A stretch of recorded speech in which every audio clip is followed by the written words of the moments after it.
Hello everyone, thank you for tuning in this evening for the premiere of my documentary on the making of Santa Are You Almost On Your Way, my pop Christmas single. My name is Consuelo. I'm not Spanish. I'm a pianist and songwriter from Milan, but living in the UK.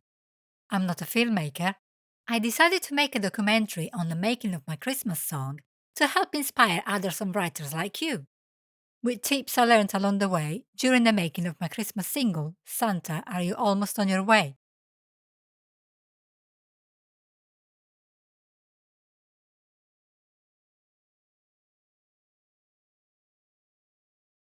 There it is. Over here. I'm going to phone Santa. Did I overhear you? You might have done, yeah. Santa, are you almost on your way? I came up with the melody for the verses when I was living in Cornwall. Ever since I had a mobile phone which had the facility to record, I remember recording melodies. And I remember that day, the 27th of August 2006, I was walking around and I came up with this tune. So I recorded it, and this is the original melody of it. Da-dee-dee-dee-dee, da-dee-da-da, dee-dee-dee-dee-dee. Che bello! Dee-dee-dee-dee, dee-dee-dee-dee-dee, dee-dee-dee-dee, dee-dee-dee-dee-dee, dee-dee-dee-dee. During Christmas 2020, I was learning mixing techniques by watching a YouTube video made by Graham of the recordingrevolution.com about recording and releasing a song in 8 weeks. This inspired me to make a new music project in 2021. This is how I came about composing and recording Santa Are You Almost On Your Way?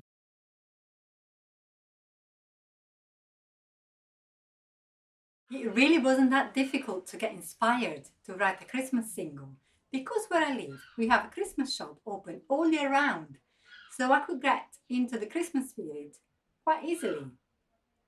Look how beautiful it is. We've got Santa, Christmas pears, Joseph and Mary, little Jesus. If you want more, letterbox for your Christmas letters. Wow, a box of fun.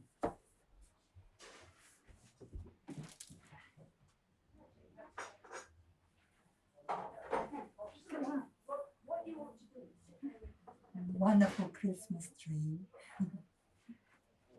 Stockings. So magical. And we're in June.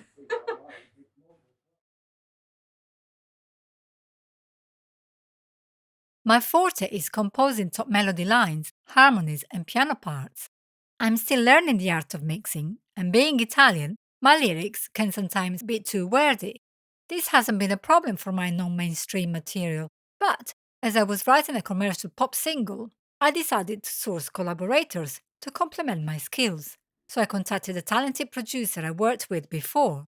He was already working with a friend of his, so the three of us opened a conversation.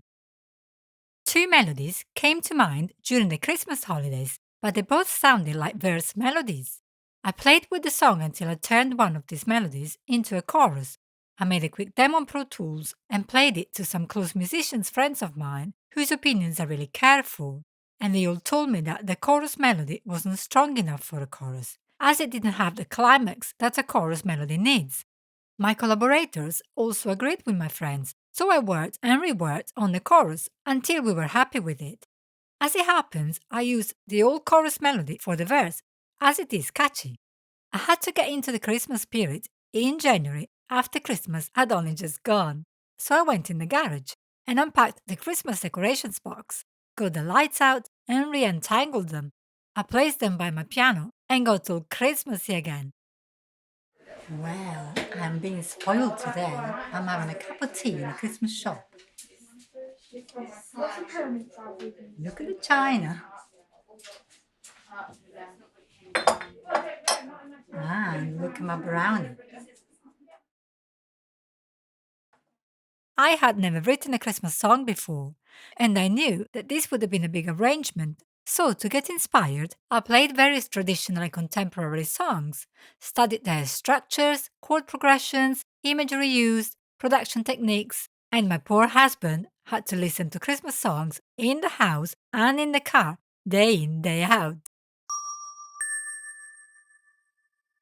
Did you know that Jingle Bells had been around for more than 150 years? It was originally published in 1857 as a song to celebrate Thanksgiving.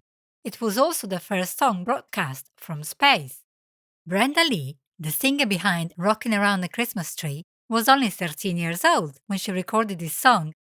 Mariah Carey's All I Want for Christmas was written in only 15 minutes. Would you believe?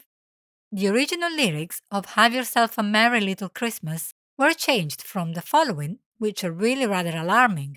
Have yourself a merry little Christmas, it may be your last. Next year, we may all be living in the past. Thank goodness they were changed. The Pogues accordion player, James Fearnley, hit the wrong note when recording the intro to Fairy Tale of New York. When he came to recording the song, right at the end, he hit a B instead of an E. The song producer, Steve Lillywhite, liked this note and refused to let Fearnley re-record it. The keys of D and G typically seem to make a Christmas song jollier. Mine is in D.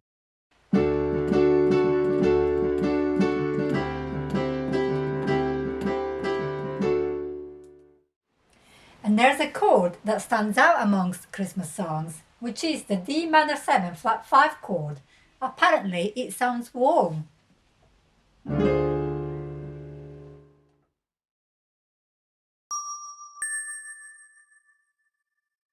I joined the Avon Academy of Composers, and in the newsletter, I saw that a label was looking for Christmas songs, and the deadline for submission was April 30th, so we set that date as our deadline to finish the project. For personal reasons, the original producer that was on board to work on this project couldn't commit until close to the deadline, so the other writer and I started collaborating on the lyrics, and then I brought in for extra input a talented songwriter I met last year via an online open mic. We all had a different idea of what Christmas meant to us and wanted to bring this into the lyrics. It was important to us to make the narrative inclusive, with no religious content, so everyone could sing the song, and we wanted the imagery in the lyrics not to be specific to a single country's tradition, like for example Christmas crackers, which is a UK thing, or eggnog, which is a US thing, so anyone could sing the song everywhere and make it theirs. There is a lot of pressure at Christmas to buy presents, get the best outfit and china for the party, cook the perfect meal, and stress carries on and on and on. But in 10 years' time, I bet you won't remember what you got from Joe Blog, what you wore at the office party, what clothes you put on the table, or if the roast potatoes were crunchy. However, you remember the special Christmas memories, the laughter, the romantic moment, and you can bring that with you for life. This is what we meant in the chorus by Box of Fun.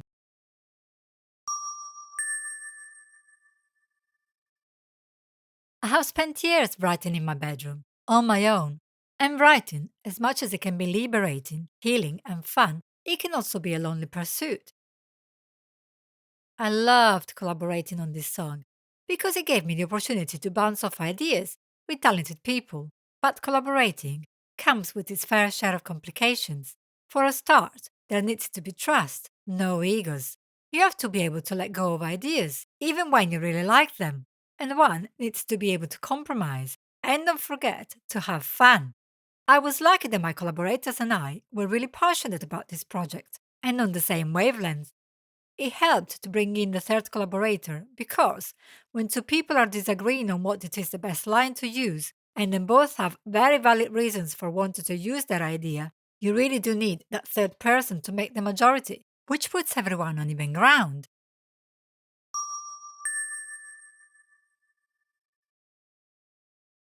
I used Pro Tools to record, arrange, and produce the song. When arranging the song, I tried following the Max Martin melodic math magic formula, which is all about adding elements of the chorus throughout the verses. I achieved this by repeating the first two notes of the chorus with my Christmassy pitched bell sound throughout the verses, so that by the time the listener arrives at the chorus, they will already be familiar with the opening notes of the chorus and feel like they can join in. I'm making space for the Christmas tree. I can adorn with my family. Tell me, Santa, are you almost on your way? For personal reasons, my collaborators were pushing the recording very close to the deadline, and I was very uncomfortable with that, as I like to be organized and account for risks. So I took the decision to hire a drummer, bassist, singer, mixing and mastering engineer by Fiverr.com to get the job done. It was the first time that I had used this service, and I was very nervous about working this way, as so far I had recorded the traditional way, in studio, with the musicians in the live room and next to the producer in the control room. I had to be very specific when giving directions on Fiverr to these professionals, as this helped to achieve the desired result. I lived and breathed this song, waking up at night inspired by a lyrical or melody line, and was absolutely exhausted when I finished it, as the arrangement turned out to be a giant epic 29 tracks. If you want to earn money from your work, you need to join the PRS, which is a lifetime £100, and PPL, which is free. When we finished the lyrics, my collaborators and I had to agree on a fair royalty split, according to our contribution to the song. None of us had been involved in drawing up this type of agreement before, so we all set out to do some research. Blogs, lawyers, and various companies told us that there was no written rule on the matter and that every partnership draws their own personal conclusions. Some bands split royalties equally, and some songwriters give producers and session musicians points if they are involved in the writing process. The deadline was approaching. I needed to work on the song arrangement, and this contract matter was killing the creative process, so I decided to join the musicians' union for extra support. I found a simple joint work agreement template that we could use, and we agreed to use that. When collaborating, make sure that you have something written that explains what each person has contributed to the work, being melody and lyrics, as music industry's professionals will want to know that a song is ready to be placed, and that they don't have to chase all the collaborators to get a sync deal, for example. The song was ready at the end of April, so it was the wrong time of the year to release it, as it wouldn't get played on radio. We decided to pitch the song to publishers, with the hope to get a famous artist to cover it and get it placed on adverts, movies, and playlists. Following are some useful links of services and software which I used to design the artwork and make this documentary, which I hope will help in your creative ventures. This video will be available to you after the premiere, so you can pause on this page and write down all the links you need. I can't wish you a Merry Christmas yet because we're in June, or I can wish you a safe and happy summer ahead. I love all the traditional big bands, jazz and pop songs that we've been listening to for years, but it would be really good to have a few new ones. So I toast to the hope that you'll be dancing, partying and singing to the notes of my Christmas pop single, Santa, Are You Almost on Your Way?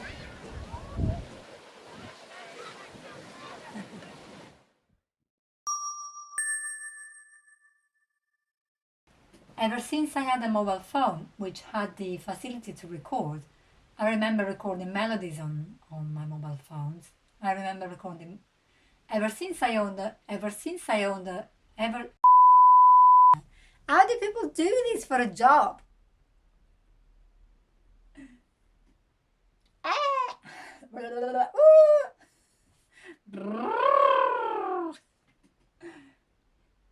Should do so intro. Excuse me. I decided to make a homemade documentary on the making of my Christmas song to inspire other songwriters like you. Like you. Like you. Like you. Like you. I love. Did you know that jingle bells? Did you know that jingle bells? Did you know that jingle bells? Did you know that? Did you know? Did you know? Brenda Lee, the singer behind this one. What is this one?